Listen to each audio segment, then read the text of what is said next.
चलो बच्चों, तो अगला जो है मानव नेत्र और प्रकाशिक यंत्र के 7वां भाग कराते हैं। और 7वें भाग में प्रकाशिक यंत्र हमने आपको पिछले वीडियो में जो है प्रकाशिक यंत्र और उसकी आवर्धन क्षमता और दर्शन कोण के बारे में बताया था। जिन विद्यार्थियों ने किसी कारणवश न देख पाया हो वो जो है डिस्क्रिप्शन में जाकर हमारा वहाँ पर लिंक देख के यानी कि क्लिक कर सकते हैं और अगली पिछली वीडियो वहाँ जाके देख सकते हैं।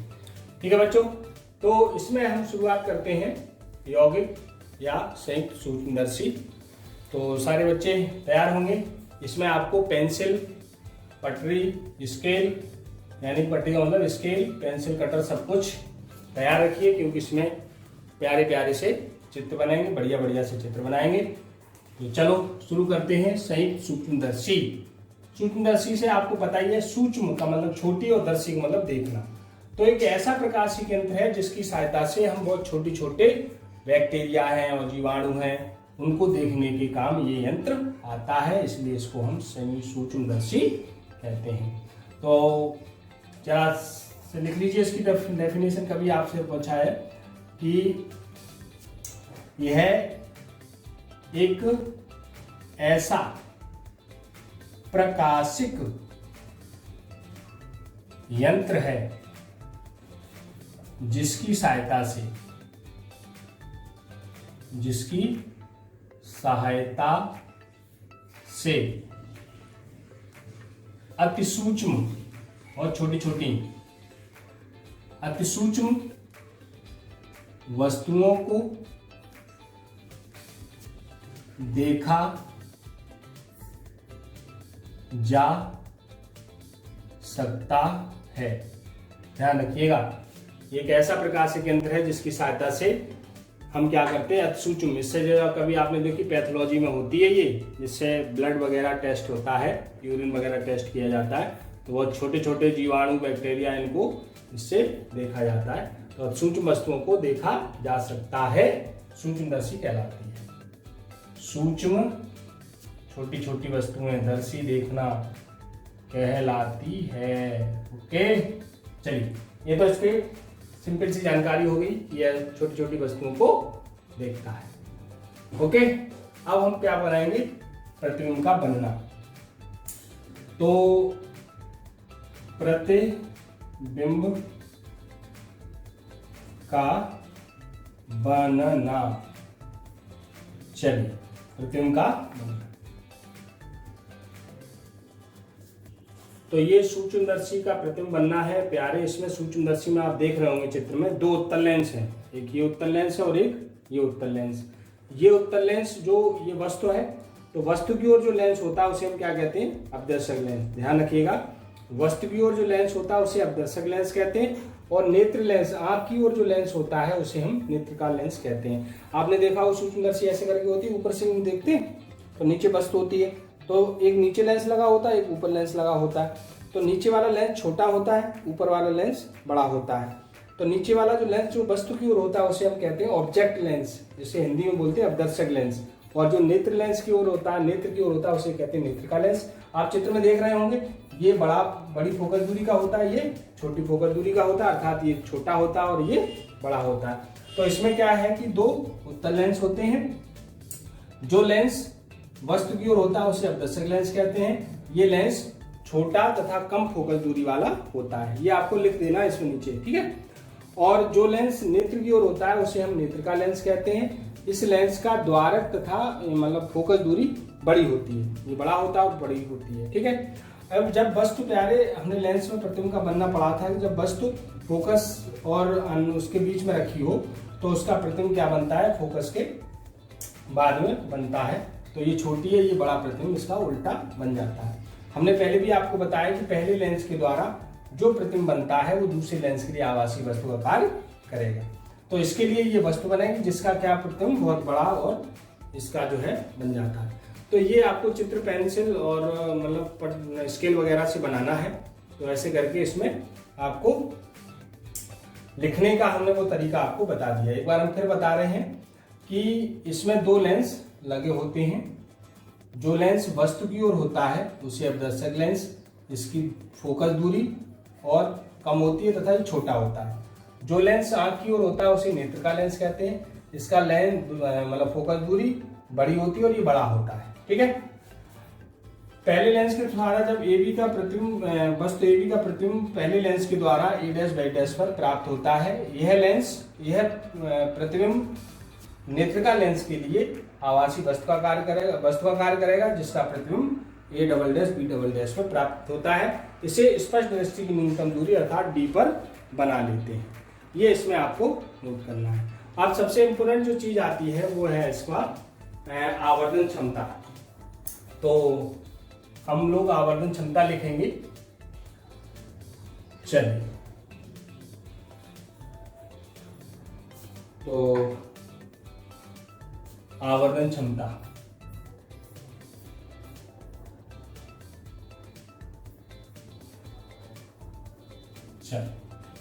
तो आवर्धन क्षमता हम लोग जानते हैं कि m होता है और m बराबर बीटा अपॉन अल्फा होता है। बीटा क्या होता है कि प्रतिबिंब द्वारा आंख पर बना कोण होता है। तो एक ऐसा करते हैं, यहाँ से एक ऐसे करके और किरण खींच देते हैं जो कि यहाँ से जाए, ऐसे करके ये। ठीक है, तो ये जो कोण होता है इसे हम बीटा कोण कहते हैं। अंतिम प्रतिबिंब द्वारा आंख पर बना कोण। ठीक, तो ये जो है आंख पर, यहाँ ये आंख है, बड़ी बना लो,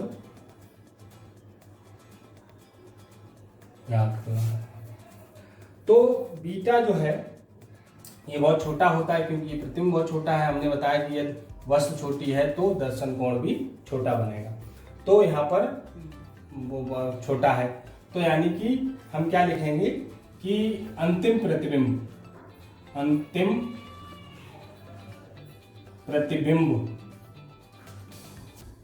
A', B' द्वारा आंख पर बना दर्शन कोण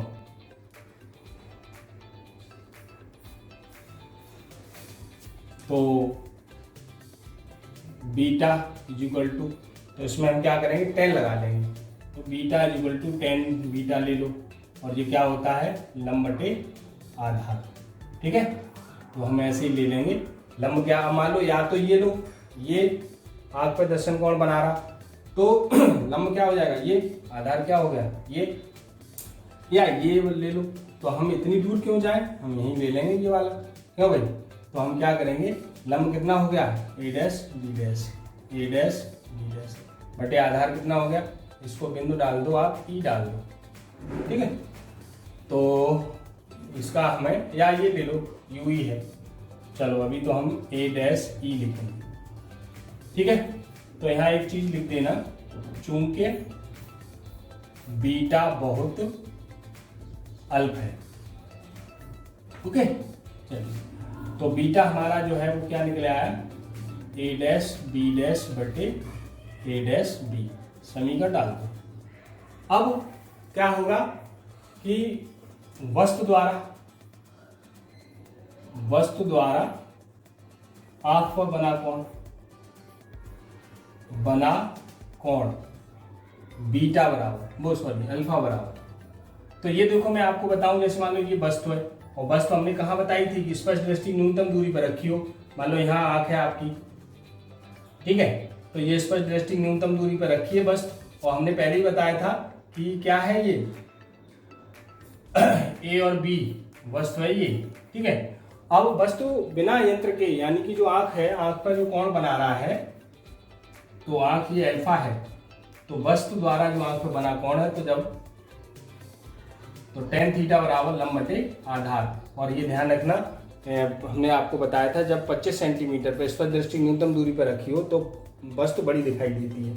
तो आंख पर बना दर्शन कोण tan थीटा अल्फा बराबर क्या होगा AB बटे D लंब बटे आधार। ठीक है बच्चों, तो ये क्या हुआ, इस प्रतिबिंब के द्वारा आंख पर बना दर्शन कोण हमने ये न लेकर, ये बहुत दूर था तो हमने ये बटे भी ले सकते हैं और ये बटे भी ले सकते हैं, तो ये बटे ये ले लिया हमने। ठीक है, उसके बाद वस्तु द्वारा आंख पर बना कोण, ध्यान रखना वस्तु जब स्पष्ट दृष्टि न्यूनतम दूरी पर होगी तब होगा, तो ये AB अपॉन D होगा। ठीक है, ये आपको ध्यान रखना। अब हम ये फिगर को मिटा लेंगे क्योंकि अब इसका कोई काम है नहीं, तो आपने बना लिया होगा। चलिए,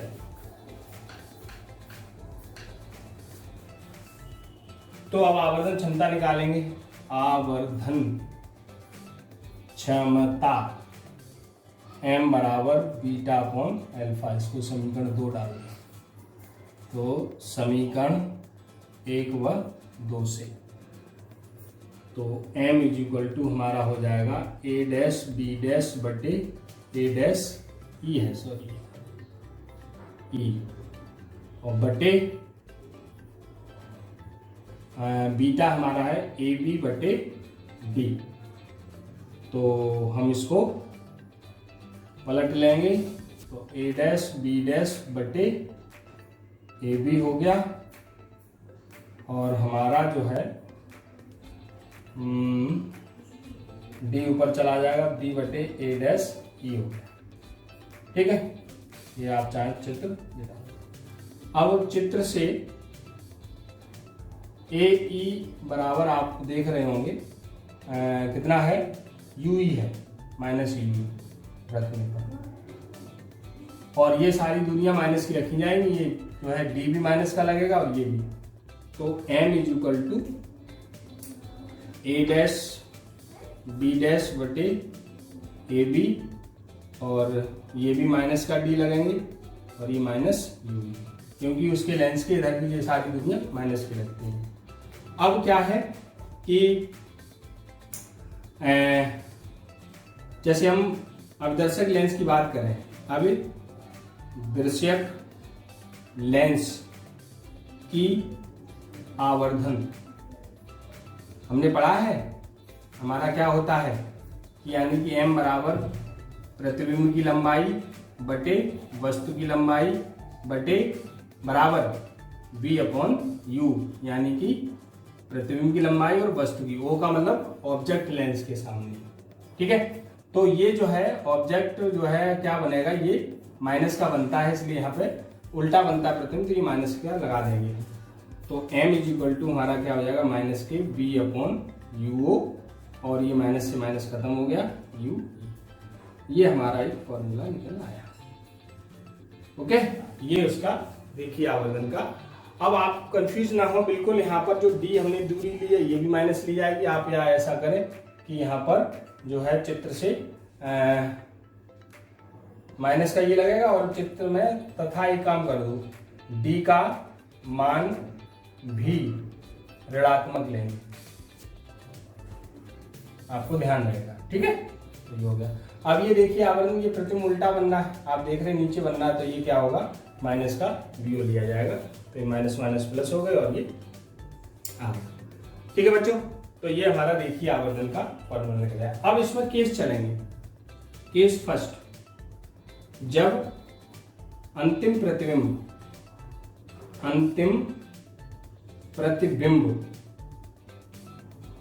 स्पष्ट दृष्टि की न्यूनतम दूरी पर बने, न्यूनतम दूरी पर बने। ठीक है, इस स्थिति में ध्यान रखिएगा, स्पष्ट दृष्टि की न्यूनतम दूरी पर जब प्रतिबिंब बनेगा तो आवर्धन क्षमता अधिकतम प्राप्त होगी। आवर्धन क्षमता कैसी प्राप्त होगी, अधिकतम प्राप्त होगी। आप पहले से नोट कर लीजिए जल्दी फटाफट, पोज करके नोट कर लो। कर लिया? चल, तो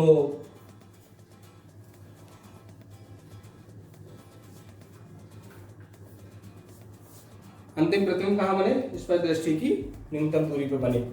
तो हमारा जो प्रतिबिंब है वो b कहां बने, b बराबर बने माइनस डी पर, और u वस्तु कहां रखी है उसकी, हमारी u रखी है यू ई पर, और हमें जो है वो निकालना है। तो हम क्या करेंगे, सूत्र लगा दो, 1/f इज इक्वल टू, चलो ऊपर लिखते हैं, तो 1/f is equal to 1/b minus 1/u से। यहाँ पर f की जगह हम क्या लिखेंगे, FO कर दो, ऑब्जेक्ट लेंस की फोकल दूरी। ठीक, तो रखो यहाँ 1/FO one upon minus D और minus minus K V, one upon F O equal to minus K one upon D plus one upon U E. ध्यान रखिएगा हमें डी अपॉन यू ई चाहिए, या ऐसा करो वन अपॉन यू ई का मान निकाल लो, तो इसे पच्छांदा कर ला, एफ ओ बराबर माइनस प्लस के वन अपॉन डी बराबर वन अपॉन यू ई। तो ये मान जो है हमारा आ जाएगा 5। यह मान समीकरण 4 में रख दो। ये ध्यान रखना, ये स्टैंडर्ड फॉर्मूला है सूक्ष्मदर्शी का, बी अपॉन यू बराबर डी अपॉन यू ई। तो फिर जब केस चलते हैं, जब अंतिम प्रथम स्पर्शदृष्टि न्यूनतम दूरी बने तो v बराबर प्रथम कहाँ बनना है, स्पर्शदृष्टि न्यूनतम दूरी, वस्तु की दूरी क्या होगी you E for eye lens, तो यू का मतलब नेत्र लेंस के सामने वस्तु रखी, ये माइनस का है, नेत्र लेंस इधर, इधर की दूरियां माइनस ली जाती हैं, ये एफ ओ प्लस होगा। ठीक है, चलिए तो क्या करेंगे, रख दो। तो m इक्वल टू हमारा आता है माइनस के B O upon U O और d, और वन अपॉन यू की जगह ये लगा दो one upon F O plus one upon D. ठीक है, चलिए तो अब क्या करेंगे हम, डी का अंदर गुणा कर दो, B O upon U O D बटे F E F O plus 1। तो हम क्या करेंगे, अरे गड़बड़ गड़बड़ गड़बड़ होगी प्यारे, ये जो है अंतिम प्रतिबिंब किसके द्वारा बनना है, नेत्र लेंस के द्वारा बनना है, सॉरी सॉरी सॉरी सॉरी, नेत्र लेंस के द्वारा। तो हम यहाँ क्या लिखेंगे, नेत्र लेंस। अंतिम प्रतिबिंब किसके द्वारा बनना है, नेत्र लेंस के द्वारा। ऑब्जेक्ट का तो काम खत्म, तो नेत्र लेंस के द्वारा बनना है, तो नेत्र लेंस के द्वारा नेत्र लेंस की फोकस दूरी एफ ई होगी। ध्यान रखना, एफ ओ ऑब्जेक्टिव लेंस की फोकस दूरी, एफ ई नेत्र लेंस की फोकस दूरी होगी। तो ये उस समय बनता है प्रतिबिंब, मतलब आवर्धन क्षमता आती है जब अंतिम प्रतिबिंब कहाँ बने, स्पष्ट दृष्टि की न्यूनतम दूरी पर बने। इस स्थिति में नली की लंबाई L इक्वल टू होगी, नली की लंबाई का मतलब दोनों लेंस और बीच की दूरी, नली की लंबाई का मतलब होता है लेंस के बीच की दूरी। अच्छा, जो चित्र बना था वो स्पष्ट दृष्टि की न्यूनतम दूरी पर बना था, तो लेंस के बीच की दूरी आपको ध्यान होगी, यानी कि बीओ और मापांक लगेगा प्लस, ये बीओ था और ये यूई था, तो यूई ये आपका सूत्र। ओके, आप नोट कर लीजिए फटाफट, नोट कर लो। चलिए अब केस सेकंड की बात करते हैं। केस सेकंड कि जब, एक और ध्यान रखना, इस स्थिति में क्या होता है, आवर्धन अधिकतम होगा। इस स्थिति में आवर्धन क्षमता अधिकतम होगी। ध्यान रखना, स्पष्ट दृष्टि की न्यूनतम दूरी पर जब वस्तु रखी, मतलब प्रतिबिंब बने, तो उस समय रेखीय आवर्धन, मतलब आवर्धन क्षमता कैसी होता है, अधिकतम होता है। कब, जब अंतिम प्रतिबिंब स्पष्ट दृष्टि की न्यूनतम 25 सेंटीमीटर पर। तो क्या होगा, उस समय आंख को परेशानी होगी, लेकिन रेखीय आवर्धन अधिकतम होगा, आंख को दिक्कत होगी। और जब अनंत पे बनाते हो तो रिलैक्स हो जाती है, उस समय अनंत पे जब बनता है प्रतिबिंब, अंतिम प्रतिबिंब, जब अंतिम प्रतिबिंब अनंत पर बने, जब अंतिम प्रतिबिंब कहाँ बने, अनंत पर बने, तो क्या होगा, अनंत पर जब बनता है तो हमने पहले ही बताया, जब अनंत पर हम वस्तु देखते हैं तो आंख हमारी रिलैक्स हो जाती है, इससे हम क्या कहते हैं, श्रांत आंख, श्रांत नेत्र। ठीक है, अनंत पे बने यानी कि इस स्थिति में श्रांत नेत्र होता है, यानी कि रिलैक्स एकदम नेत्र होता है, इसमें आवर्धन अधिकतम होता है, लेकिन आपको समस्या रहती है आंख में, मतलब आंख को कठिनाई होती है। और इसमें क्या होता है, रिलैक्स होता है, आंख बहुत बढ़िया, मतलब आराम में रहती है, तो आवर्धन न्यूनतम प्राप्त होता है। तो जब वो है तो प्रतिबिंब कहाँ बनना, अंतिम अनंत पर। यहाँ पे क्या बनना था प्रतिबिंब, स्पष्ट दृष्टि न्यूनतम दूरी पर, वस्तु तो वहीं रखी थी, तो वस्तु तो वहीं रखी होगी, माइनस यू ही, और प्रतिबिंब की फोकस दूरी भी आपको एफ ही लगानी है। तो सूत्र लगा दो, 1/f equal to 1/b minus 1/u से, तो 1/FO FE, फिर गड़बड़ हो रही है, FE बराबर 1 अनंत माइनस 1 यू ई। तो 1 एफ ई बराबर 1 यू ई। तो यह मान समीकरण 4 में रख दो। ये जो हमने मिटा दिया है वही रखा जाएगा। तो m is equal to minus B O upon U O और इंटू डी बटे एफ ई। यानी कि हमने डी ऐसे कर लिया और 1 यू की जगह हमने एफ ई कर दिया। तो m is equal to minus B O upon U O और क्या होगा डी अपॉन एफ ई। ठीक है बच्चों, ये हमारा आ गया। इस स्थिति में नली की लंबाई L इज इक्वल टू, अब क्या होगा प्यारे, U की जगह क्या आ गया यहाँ पर, U की जगह हम यहाँ कैंची मार दें यदि, तो यहाँ पे हम आपको एक और केस दिखाते हैं कि UE बराबर क्या हो जाएगा FE। तो हम नली की लंबाई के यहाँ क्या कर देंगे FE कर देंगे। तो BO प्लस FE, ये नली की लंबाई होगी कब, जब अंतिम प्रतिबिंब अनंत पे बने तब। ये नली की लंबाई कब है, जब प्रतिबिंब स्पर्शदृष्टि की न्यूनतम दूरी पर बने। ये जो फॉर्मूला स्टैंडर्ड फॉर्मूला है वो आपको याद रखना होगा और उसी में ये सारे चलते हैं। तो मैं आपको एक और चीज बता दूं, इस स्थिति में ये तो आपने नोट कर लिया होगा,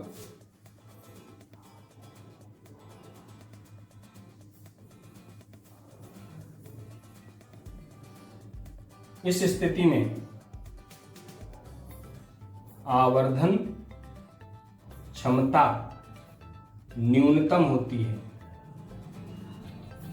ध्यान रखना, इसमें आवर्धन क्षमता जरूर कम होती है लेकिन आग कैसी रहती है, रिलैक्स रहती है, आराम से रहती है, शांत होता है। तो इसमें अंतिम प्रतिबिंब अनंत पे बनता है। एक हम आपको नोट बताते हैं इसमें, ये ध्यान रखिएगा कि सूक्ष्म दर्शी की आवर्धन क्षमता m इज इक्वल टू, हमने पढ़ा है B O upon U O और 1 plus D upon F E, ये तो होता है। तो इसमें क्या होता है प्यारे, एक ध्यान रखिएगा, डी अपॉन एफ ई तो निकल गया है ना प्यारे, ये नहीं होता है इसका, यानी कि फॉर्मूला होता है डी अपॉन यू ई, ये होता है, ये तो होता है फॉर्मूला। अब ये ध्यान रखना, ये जो है जहां बी ओ अपॉन यू ओ ये बराबर एम ओ, यानी कि अभित दृश्यक लेंस का आवर्धन होता है, प्रतिबिंब की लंबाई बटे वस्तु की लंबाई, ये एमओ हो गया, तथा डी अपॉन यू ई बराबर एम ई नेत्रिका लेंस का आवर्धन। ठीक है बच्चों, तो क्या हो जाएगा, कैपिटल एम बराबर माइनस मत लगाना, या यहीं कर दो, ये माइनस होता है, तो एम ओ इंटू स्मॉल ले लो, एम ओ इंटू एम। ठीक है, तो ये होता है रेखीय ऑब्जेक्ट लेंस का रेखीय आवर्धन, ये होता है नेत्रिका लेंस की आवर्धन। ये कोई वस्तु की लंबाई बटे प्रतिबिंब की लंबाई बटे वस्तु की लंबाई, प्रतिबिंब की लंबाई बटे वस्तु की लंबाई, और ये वही है प्रतिबिंब की लंबाई बटे वस्तु की लंबाई, दूरी हो। तो ये नेत्रिका ई लगाए थे, नेत्रिका लेंस के द्वारा हो गई ये। ओके बच्चों, तो ये थोड़ा सा डेरिवेशन बड़ा था और आपने उम्मीद है कि आपको समझ में आ गया होगा। तो एक बार आप पुनः इसको दोबारा करें, क्योंकि इसका ये प्रतिबिंब बनना ये आता है। इसमें ये ध्यान रखना, इसका ये मेन फॉर्मूला यही है, जो कि उसमें कोई बीटा प्रतिबिंब के द्वारा बना कोण होता है लंब बटे आधार, और अल्फा बिना यंत्र के बना कोण, तो वो वस्तु की लंबाई बटे स्पर्शदृष्टि की न्यूनतम दूरी, ए बी अपॉन डी आ गई। तो ए डैश बी डैश और ए बी जो है ये हमारा बी अपॉन यू बन जाएगा अविदर्शक लेंस का आवर्धन, और वो डी पे स्पर्शदृष्टि न्यूनतम डी है, तो बी अपॉन यू हो जाएगा। ठीक है बच्चों, तो इसे नोट कर लीजिए। ओके, अगला एक और दो रह गए, वो अगली वीडियो में बताएंगे। तब तक के लिए नमस्कार, सी यू, ओके।